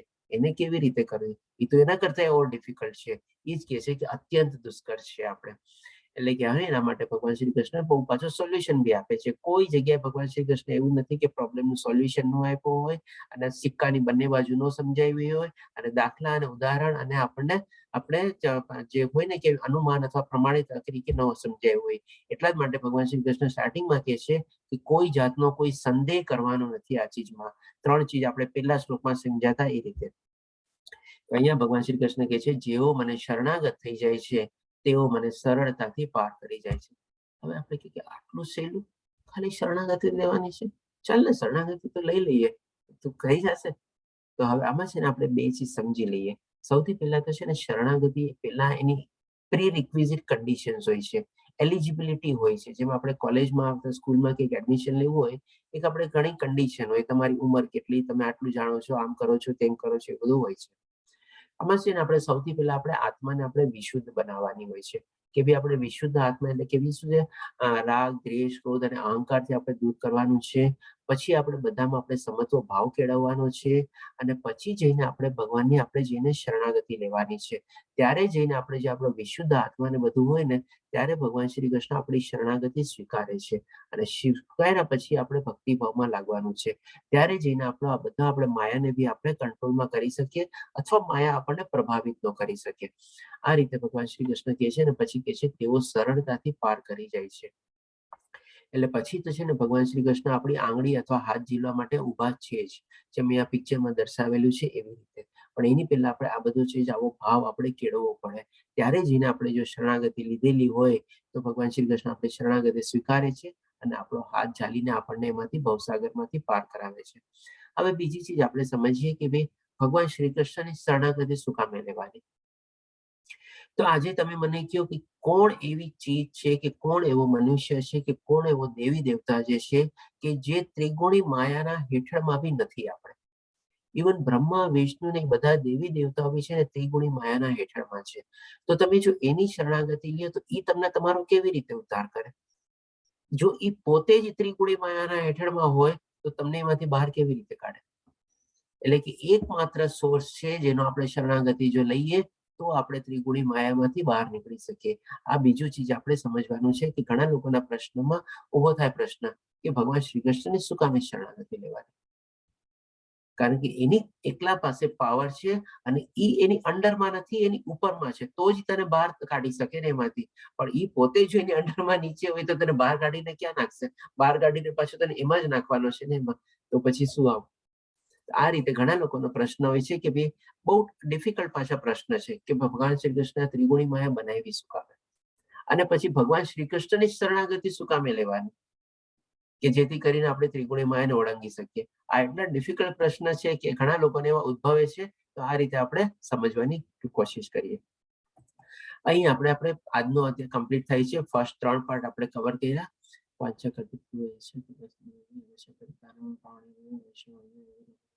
હરે કૃષ્ણ હરે કૃષ્ણ કૃષ્ણ કૃષ્ણ હરે હરે હરે રામ રામ રામ. હવે જો આપણા રિલેશન કોઈને પ્રશ્ન હોય તો પ્રશ્ન બી લઈ શકીએ છીએ અને પછી જો આપણે માળા કરવી હોય તો માળા બી કરી શકીએ છીએ. હરે કૃષ્ણ. હરે કૃષ્ણ પ્રભુજી. હરે કૃષ્ણ. પ્રશ્ન પૂછી શકું પ્રભુજી? હા, પ્રશ્ન મહાદેવ પૂછો પ્રશ્ન. હા, આપણે અહંકાર એટલે અભિમાન, બરાબર? હમ. હા, તો ઘણી વખત એવું કે છે કે અભિમાન તો ખરેખર નથી જ સારું, પણ ક્યારેક એવું કે છે કે સ્વાભિમાન હોવું પણ સારું છે. તો શું આ નુકસાન કરતા છે સ્વાભિમાન રાખવું એ? માતાજી મને ખ્યાલ નથી આપણે લેવલ 1 માં આપ હતા કે નહીં મારી સાથે, નહીં તો લેવલ 1 ના, માં હું એક છે ને નથી પ્રભુજી. અભિમાનની સાથે સાથે એક છે ને ઘમંડ વર્ડ આવે છે. તો તમે મને કહેશો અભિમાન અને ઘમંડમાં સૌથી પહેલા ફરક શું? ઘમંડ એટલે કે આઈ એમ સમથિંગ, ઓકે. મારાથી કોઈ ચડિયાતું નથી, અથવા તો હું જ કરી શકું છું, મારા સિવાય કોઈ આ કરી નહીં શકે, એ ઘમંડ છે મારાથી ખ્યાલ પ્રમાણે. ઓકે, તો અભિમાન એટલો ફરક શું? અભિમાનમાં શું? અભિમાન એટલે કે હું જ કરી શકું છું એમ, એટલે હું કરી શકું છું કે કંઈક પણ તમને મળ્યું, તમને કોઈ સારું, તો તમે અભિમાનમાં આવી જાવ કે આનાથી હું બેટર છું. ક્લિયર નથી માતાજી. બંને મોરલેસ એક જ વર્ડ વાપરે આપણે અભિમાન અને ઘમંડ માટે. હા, તો પ્રભુજી સમજાવો જરા. આ પણ છે ને બહુ ડિફિકલ્ટ ચીજ છે સમજવી આને, અને બહુ થીન લાઈન છે આમાં બી, અભિમાન અને ઘમંડને ડિફરન્શિએટ કરવું. અને આ ચીજ જો થોડીક આપણે એને ડિફરન્શિએટ કરી જઈએ ને, તો જેમ આપણો બીજો પ્રશ્ન છે ને, એટલા જ માટે મેં પૂછ્યું આપને કે સ્વાભિમાન, જે તમે મને સ્વાભિમાન કે છે સાચું કે ખોટું એ આપનો પ્રશ્ન હતો, એટલા માટે મેં આપને કીધું કે અભિમાન અને ઘમંડમાં પહેલા આપણે ડિફરન્સ જાણીએ. અને એક શ્લોક આવે બી છે આપણે, જેમાં આપણે ક્લિયર બી કરેલું હતું. એની ચાલો આપણે અત્યારે બી ક્લિયર કરી, કારણ કે ઘણા લોકો લેવલ 1 માં નહીં હશે સાથે. તો અભિમાન શું છે કે ભાઈ આપણે અવ્યક્ત ચીજનું હોય છે નોર્મલી આપણી સાથે. જેમ કે આપણે માની લો કોઈ આપણે ડિગ્રીઓ મેળવેલી છે, આપણે કોઈ જ્ઞાન મેળવેલું છે, અથવા કોઈ આપણો એવો હોદ્દો છે, કોઈ એવો સ્ટેટસ છે આપની પાસે, અથવા તો કોઈક એવી માની લો આપણે કહીએ ને કે ભાઈ અવ્યક્ત ચીજ છે કે જેનું આપણે અભિમાન લઈ શકીએ. જેમ કે આપણે હજી સારી રીતે બી લઈ શકીએ, મને મારા દીકરા ઉપર અભિમાન છે, મને મારી દીકરી ઉપર અભિમાન છે. તો આ બધી અવ્યક્ત ચીજ જેવું થયું, આપણે એવી રીતે આપણે દર્શાવીએ છીએ. અને ઘમંડ જે છે ને, એ બધી આ ભૌતિક દુનિયામાં જેટલી જે ચીજ વસ્તુઓ છે ને, એનો ઘમંડ હોય છે. જેમ કે પૈસાનો ઘમંડ, આપણે કહીએ છીએ કે એને પૈસાનો ઘમંડ છે. આપણે પૈસા માટે ઘણી વાર ઓછો વર્ડ વાપરીએ છીએ કે એને પૈસાનું અભિમાન છે. જે પ્રોપર ગુજરાતી જાણતું હોય ને, એ આ રીતે બધા વર્ડોનો ઉપયોગ કરે, પણ જે લોકો નથી જાણતા ને, એ લોકો ઇન્ટરચેન્જેબલી યુઝ કરતા રહેતા હોય છે કે ભાઈ પૈસાનો અભિમાની બોલે, પૈસાનું ઘમંડ બોલે, એને ભણવાનો ઘમંડ છે, એના જ્ઞાન ઉપર એને ઘમંડ છે, એવી રીતે. પણ ઘમંડ જે છે ને, એ ભૌતિક ચીજ વસ્તુને રિલેટેડ, જેને આપણે વ્યક્ત રૂપમાં જાણી શકીએ, જેને આપણે ફીલ કરી શકીએ, જોઈ શકીએ, એની સાથે આપણે છે ને ઘમંડ વર્ડ યુઝ થાય છે. અને અભિમાન જે છે ને, એ આપણે આના માટે વર્ડ યુઝ થાય છે કે જેને આપણે વ્યક્ત નથી કરી શકતા, કે જ્ઞાન અથવા તો આપણું પોઝિશન. એટલે કે આ રીતે આપણે ડિફરન્શિએટ થયું પહેલા અભિમાન અને ઘમંડ વચ્ચેનો ડિફરન્સ. હવે અભિમાનમાં સાથે સાથે, જેમ કે તમે મને પૂછ્યું કે સ્વાભિમાન, તો સ્વાભિમાન એટલે કે શું? સ્વ એટલે કે પોતાના ઉપર, તો એ પણ અવ્યક્ત ચીજ જ છે. હવે સ્વનો આપણે બીજો મિનિંગ એ પણ લઈ શકીએ કે આપણી પોતાની આત્મા, મને મારા પોતાના ઉપર અભિમાન છે, એટલે કે મારી આત્મા ઉપર અભિમાન છે. તો આ પણ અવ્યક્ત છે, આત્મા આપણે જોઈ શકતા નથી, એટલા માટે આપણે સ્વાભિમાન યુઝ કરીએ છીએ. અને અભિમાન જે છે ને, એ બંને રીતે યુઝ થાય છે. પોઝિટિવ સેન્સમાં બી યુઝ થાય છે, નેગેટિવ સેન્સમાં બી યુઝ થાય છે. જેમ કે માની લો કોઈને કોઈ જ્ઞાનનો એનો અભિમાન આવી ગયું હોય, તો એ થોડું ઘણું આપણે નેગેટિવ રૂપમાં થયું. પણ હવે કોઈ કહે કે ભાઈ મને મારા દીકરા ઉપર અભિમાન છે, એનામાં જે સારા ગુણ છે, એની જે સારી કેળવણી છે, તો એ આપણે થોડું ઘણું પોઝિટિવ સેન્સમાં લઈએ છીએ. એવી જ રીતે સ્વાભિમાન બી આવી ગયું. સ્વાભિમાન બી આપણે પોતાના ઉપર આપણે એવી રીતે કરીએ કે ભાઈ મને મારા પોતાના ઉપર છે ને સ્વાભિમાન છે, અને અને એને આપણે સારી રીતે યુઝ કરતા હોઈએ. પણ હવે એને આપણે જો ઘમંડના હિસાબે, એટલે કે પાછું એને નેગેટિવ રીતે યુઝ કરવા માંડીએ, કે ભાઈ ઘણા લોકો આપણને હોય ને કે ભાઈ પોતાનો સ્ટેટસ અને હોદ્દો હોય, એનું એને એવી રીતે યુઝ કરવા માંગીએ, અને એવી રીતે એને જો સ્વાભિમાન લે, તો એ પછી ખરાબ ચીજ છે. પણ જો સ્વાભિમાનને સારી રીતે લેતો હોય, તો પછી સારી ચીજ છે. પાતળી રેખા છે બંને વચ્ચે. હા, બંને વચ્ચે એકદમ પાતળી સૂક્ષ્મ રેખા છે. પાતળી રેખા, એકદમ બહુ થીન લાઈન ડિફરન્સ છે આપણે. Yes yes. આઈ હોપ કે આપને સંતોષકારક જવાબ મળ્યો. હા, ઘમંડ અને અભિમાનનું ઘણું સારું ક્લિયર થઈ ગયું. એ બહુ નહોતું બરાબર સમજ. ધન્યવાદ પ્રભુજી, ધન્યવાદ પ્રભુજી. હું પણ ડિટેલમાં આજે જ સમજી. અમે પણ હવે બીજું એવી જ જ રીતે સમજતા હતા. હવે એવી જ રીતે છે ને આપણે હજી એક ચીજ ક્લિયર કરશું, જેમ કે હું આજના સામે પ્રશ્ન મૂકી દઉં છું. આપણે જયારે સમય આવશે ત્યારે નોર્મલી લેવલ 1 માં ક્લિયર કરેલું છે, કદાચ જયશ્રી માતાજીને ખબર બી હશે. જેમ કે આપણે સેવા, ત્યાગ અને દાન, એ ત્રણમાં ફરક છે. આ જસ્ટ આપણને એક એક્સરસાઇઝ આપું છું. આ ત્રણ ચીજમાં ફરક છે, સેવા, ત્યાગ અને દાન. મનોમંથન કરજો, પછી આપણે જયારે સમય મળશે ત્યારે આપણે ક્લિયર કરશું ડેફિનેટલી. અને હજી એના ઉપરથી હવે એક એડવાન્સ બીજો એક પ્રશ્ન આવશે કે ત્યાગ અને પરિત્યાગમાં ડિફરન્સ શું? એની પહેલા સમજવાનું છે આપણે સેવાદાન અને ત્યાગ, પછી આપણે સમજશું કે ત્યાગ અને પરિત્યાગ. સેવાદાન. ઓકે, ચાલો બીજા કોઈ પ્રશ્ન હોય તો લઈએ. પ્રભુજી, મારે એક થોડુંક રહી ગયું હતું. આપણે જે 5 વ્યક્ત જે તમે લખાઈ હતી કે બી અગ્નિના 3 જ આપણને ઇન્દ્રિય સ્પર્શ કરે, વાયુમાં 2, આકાશમાં 1, એટલે પૃથ્વીમાં તો 5 હતા અને આપણે જળમાં 4 હતા. ખાલી મારે જરા નેટ પ્રોબ્લેમ થઈ ગયો એટલે મને જળનું સંભળાયું નતું. હા, જળમાં છે ને આપણે સ્મેલ એટલે કે સુગંધ નથી હોતી. જળને પોતાની કોઈ સ્મેલ નથી. તમે એમાં જે મિક્સ કરો એ ટાઈપની એમાં સ્મેલ આવી જાય. તમે ગંગા જળ મિક્સ કરો તો એવી ટાઈપની સ્મેલ આવે. તમે એમાં રોઝ વોટર એટલે કે ગુલાબ જળ ઉમેરો તો ગુલાબ જળની સ્મેલ આવી જાય. ગટર પાસેથી પાસ થઈએ તો આપણને ગટરની સ્મેલ આવે. એટલે કે પાણીનો જે ઓરિજિનલ ફોર્મ હોય એની કોઈ સ્મેલ હોતી નથી. બાકી 4 રીતે આપણે જળને જાણી શકીએ છીએ. હરે કૃષ્ણ પ્રભુજી. હરે કૃષ્ણ. આપણે આકાશમાં એક કીધું, પણ આકાશને આપણે જોઈ શકીએ તો છીએ જ ને?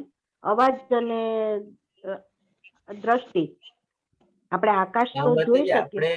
હા, હું આ પ્રશ્નને એક્સપેક્ટ કરતો હતો કે કોઈ પૂછશે મને કે આપણે એમાં શું છે, આપણી જે આકાશ જે છે ને આપણે પૂરેપૂરું સંપૂર્ણ રીતે છે ને આપણે જોઈ નથી શકતા. આપણે જે જગ્યાએ જ્યાં ઉભા હોય એટલું જ આપણને આકાશ દેખાય છે, પણ શું ખાલી આકાશ એટલું જ છે? બરાબર. અથવા તો આકાશ આપણે જ્યાં જઈએ છીએ ત્યાં આપણે ફોલો કરે છે. તો તમે એમ નથી માનતા કે ભાઈ આકાશ કેટલું વિશાળ અથવા વ્યાપક છે, આપણે આપણી પૂર્ણ દ્રષ્ટિથી જોઈ શકીએ છીએ. અને પ્લસ હજી એને આકાશને આપણે માપી નથી શકતા, કારણ કે જે ચીજને આપણે જોઈ શકીએ ને નોર્મલી કાં તો આપણે એને માપી શકીએ અથવા તો આપણે એ રીતે આપણે પૂરેપૂરી એને માણી શકીએ. પણ આકાશને આપણે પૂરેપૂરું જાણી નથી શકતા. એની લેન્થ અને બ્રેડથ આપણે નથી માપી શકતા. એની ડીપનેસ કેટલી છે એ આપણે નથી માપી શકતા. આકાશ અહીંયાથી કેટલું ઊંચું છે એ પણ આપણે માપી નથી શકતા. એટલે કે સંપૂર્ણ રીતે આપણે જોઈ નથી શકતા. આપણે આછું આપણને દેખાય છે. એટલા માટે આપણે કહીએ છીએ કે એને આપણે જોઈ શકીએ છીએ, પણ આપણે નથી જોઈ શકતા. પણ હા, અવાજ પાસ કરવા માટે, ધ્વનિ પાસ કરવા માટે આકાશનો એના વગર થાય નહીં. એટલા માટે આપણે ખાલી એની ધ્વનિ આપણે આના કાનને આપણી સાથે કોન્ટેક્ટ કરીએ છીએ. ધન્યવાદ બધાને મ્યુટ પ્રભુજી. કરી દઉં છું, બેકગ્રાઉન્ડ અવાજ પાછું બહુ આવે છે. જો બીજા કોઈ પ્રશ્ન ન હોય તો પછી માળા લઈએ આપણે. હરે કૃષ્ણ.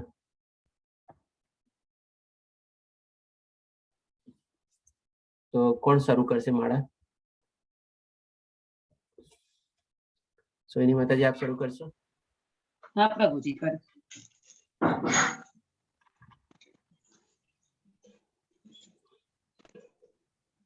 જય શ્રી કૃષ્ણ ચૈતન્ય પ્રભુ નિત્યાનંદ, શ્રી અદ્વૈત ગદાધર શ્રીવાસાદિ ગૌર ભક્ત વૃંદ. હરે કૃષ્ણ કૃષ્ણ કૃષ્ણ હરે હરે, હરે રામ રામ રામ હરે હરે, હરે કૃષ્ણ કૃષ્ણ કૃષ્ણ હરે હરે, હરે રામ રામ હરે કૃષ્ણ કૃષ્ણ હરે હરે, હરે રામ રામ હરે હરે, હરે કૃષ્ણ કૃષ્ણ કૃષ્ણ હરે હરે, હરે રામ રામ હરે હરે, હરે કૃષ્ણ કૃષ્ણ હરે હરે, હરે રામ રામ હરે કૃષ્ણ હરે હરે, રામ હરે રામ રામ રામ हरे कृष्ण कृष्ण कृष्ण हरे हरे, राम राम राम हरे कृष्ण कृष्ण कृष्ण हरे हरे, राम हरे हरे कृष्ण हरे कृष्ण राम हरे राम हरे कृष्ण हरे कृष्ण हरे हरे हरे, हरे राम राम हरे कृष्ण हरे कृष्ण कृष्ण कृष्ण हरे हरे, राम हरे राम हरे हरे, हरे कृष्ण कृष्ण कृष्ण हरे हरे, राम राम हरे हरे हरे कृष्ण हरे कृष्ण हरे कृष्ण हरे हरे राम राम राम हरे हरे कृष्ण कृष्ण कृष्ण हरे हरे राम कृष्ण राम कृष्ण कृष्ण राम कृष्ण राम हरे हरे हरे कृष्ण कृष्ण कृष्ण हरे हरे राम राम राम हरे हरे हरे कृष्ण कृष्ण हरे कृष्ण हरे कृष्ण राम हरे हरे हरे राम राम हरे राम हरे राम राम हरे कृष्ण हरे कृष्ण कृष्ण हरे राम कृष्ण कृष्ण राम कृष्ण हरे कृष्ण हरे हरे राम राम राम हरे हरे कृष्ण हरे कृष्ण राम कृष्ण राम राम राम हरे हरे हरे राम राम हरे हरे कृष्ण कृष्ण कृष्ण हरे राम राम हरे कृष्ण कृष्ण कृष्ण हरे राम राम हरे हरे कृष्ण कृष्ण हरे राम राम हरे कृष्ण कृष्ण कृष्ण हरे हरे राम राम हरे कृष्ण कृष्ण हरे हरे हरे राम कृष्ण कृष्ण कृष्ण हरे हरे हरे हरे राम कृष्ण राम राम कृष्ण हरे हरे हरे राम कृष्ण हरे कृष्ण हरे हरे हरे कृष्ण राम राम राम कृष्ण हरे हरे राम हरे राम कृष्ण हरे कृष्ण कृष्ण कृष्ण हरे हरे कृष्ण हरे राम राम हरे राम हरे हरे हरे कृष्ण कृष्ण हरे कृष्ण कृष्ण हरे हरे कृष्ण राम हरे राम राम हरे राम हरे कृष्ण हरे कृष्ण कृष्ण कृष्ण हरे हरे राम